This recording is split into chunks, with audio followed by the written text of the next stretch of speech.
బాబు ready బాబు. Hot camera. Clear గా నాకు ఆ కంపెనీతో సంబంధం లేదు, నా హస్బెండ్ కంపెనీ లేదు, మా హస్బెండ్ నేనేమో దాంట్లో డైరెక్టరా, నాకు అసలు సంబంధం లేదు కదా, అతను కదా పేమెంట్స్ తీసుకుంది, నాకేం సంబంధం. ఇఫ్ యూ డోంట్ మైండ్ ఒక్క స్మాల్ అబ్జర్వేషన్ సార్, మనకి ఒక మైసూర్ పాక్ లో ఎన్ని బొక్కలు అయితే ఉంటాయో ఈ కేసులో అన్ని బొక్కలు ఉన్నాయి సార్. నా ఫోటోలు వాడి లేకపోతే నా పేరు వాడి వ్యూయర్షిప్ తెచ్చుకునే ప్రయత్నం చేస్తుంది తెలుగు మీడియా లేకపోతే తెలుగు వాళ్ళు.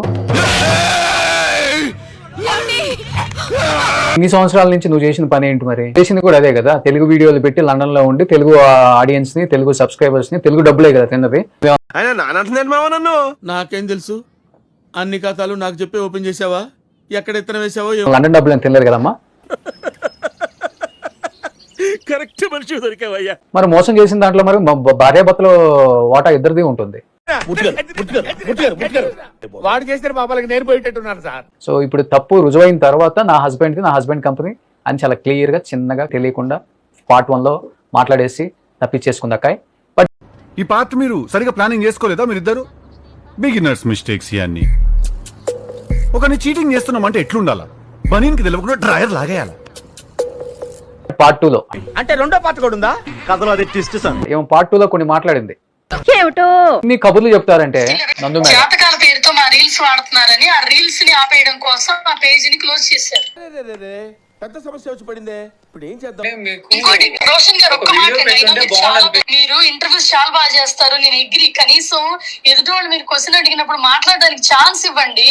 మొత్తం స్టోరీ కొంచెం గ్యాప్ ఇవ్వాలి. మధ్యలో మీరే చెప్పేస్తే నేనేం మాట్లాడేది? చెప్పు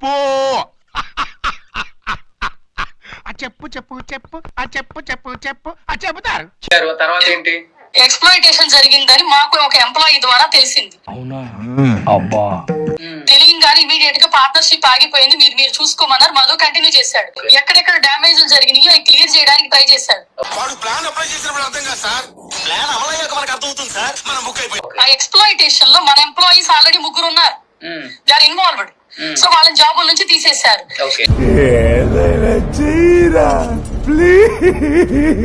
ఇక వాళ్ళు ఎప్పుడైతే మన కంపెనీకి అప్పట్లో స్పాన్సర్షిప్ లైసెన్స్ ఉండేది. అంటే ఏంటంటే మన ఎంప్లాయీస్ కి మనమే వీసా చేసుకోవచ్చు మధు కంపెనీకి. సో అట్లా వాళ్ళు ఉండేవాళ్ళు. అసలు ఎలా నీకు అసలు ఇంత చిన్న వయసులోనే ఇన్ని మోసాలు చేసి ఇంత మెచ్యూరిటీ ఎక్కడి నుంచి వచ్చిందో అసలు ఇట్స్ ట్రూలీ అప్లాడబుల్. ఎప్పుడైతే మనం ఇక్కడ జాబ్ తీస్తామో జాబ్ తో పాటు వాళ్ళ వీసా పోతుందండి. ఇకంటే జాబ్ మీద ఉన్నారు కదా. సో ఆబ్వియస్ గా ఏం చేస్తారు, వాళ్ళ ఫ్యామిలీస్ కి ఇంపాక్ట్ పడుతుంది.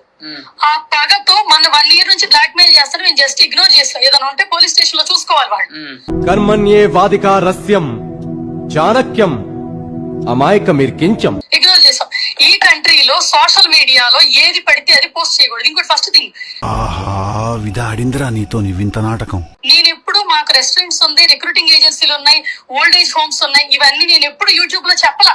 వేరే ఇవన్నీ నేను ఎందుకు ప్రమోట్ చేస్తాను? అవన్నీ ఫ్రాడ్ కోసం పెట్టుకున్నాయి. అవన్నీ చెప్పుకుంటే చెప్పు తీసుకొని పడతారు అప్పుడు. ఈ కార్యక్రమం ఇంతటితో సమాప్తం.